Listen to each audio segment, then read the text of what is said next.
Hello everyone, Silencium here, and today we are taking command of Star Wars Zero Company, a tactical journey into the Clone Wars.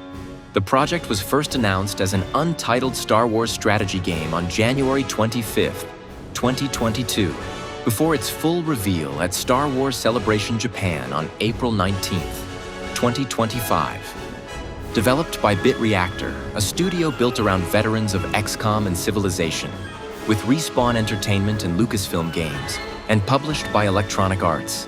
Zero Company arrived on August 27, 2026 for PC, PlayStation 5, and Xbox Series X and S.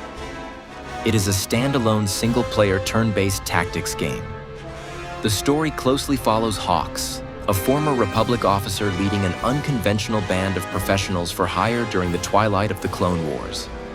Zero Company becomes involved in a shadow conflict against the Infinite Coil, a separatist-aligned organization led by Kundry Fathom. The setup explores familiar Star Wars history from a grittier angle inspired by Rogue One and Andor. Combat is viewed from an isometric perspective, with your squad acting before the enemy. A normal team contains up to 4 operators, and each has 3 action points to spend on movement, attacks, utilities, and abilities in any order. Longer movement costs more AP, weapons have different action costs, and every shot displays a hit chance influenced by range, cover, and positioning. Half and full cover matter, flanking and high ground improve your odds, and some protection can be destroyed. Overwatch uses an adjustable cone, while a shared advantage meter fills as you land hits and powers strong abilities without consuming AP. 8 standard specializations cover roles from Assault and Medic to Sharpshooter and Soldier, while unique characters bring special abilities. You can push enemies out of cover with the Force, knock them into hazards, combine attacks through call for backup, destroy cover with explosives, or weaponize an astromech. Operators build bonds by serving together, unlocking support abilities and combat synergies. Injuries add tension. A downed operator suffers 1, and 3 can cause permanent death on standard settings. Permadeath can be disabled.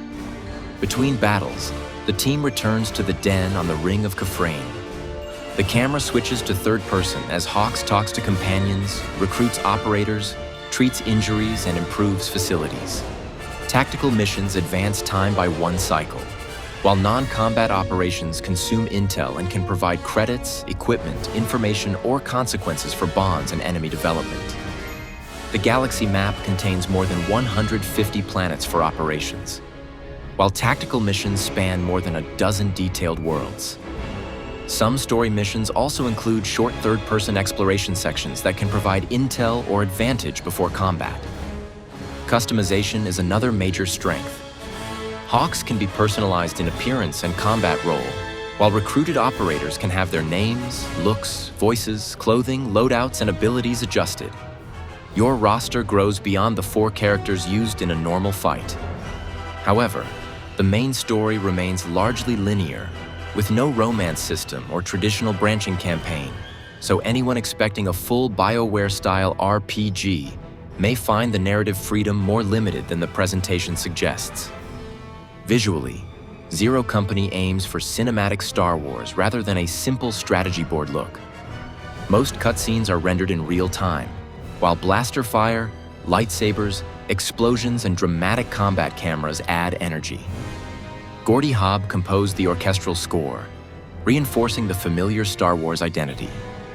Hands-on previews praise the mission variety, accessible learning curve, tactical depth, character focus, and smart adaptation of XCOM-style ideas. The biggest concern was technical polish.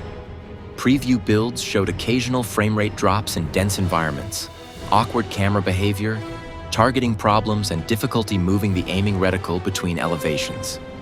Because those reports came from preview code, they are not confirmed launch-wide problems. There were also no trustworthy final Metacritic or OpenCritic averages or Steam user scores in the verified material used here, so inventing a rating would be misleading. Overall, Star Wars Zero Company works because commanding a vulnerable squad can be as engaging as controlling a hero. Its strengths are tactical flexibility, squad building, atmosphere, and the strategic campaign, while its weaker points are limited role-playing freedom and the technical roughness seen before release.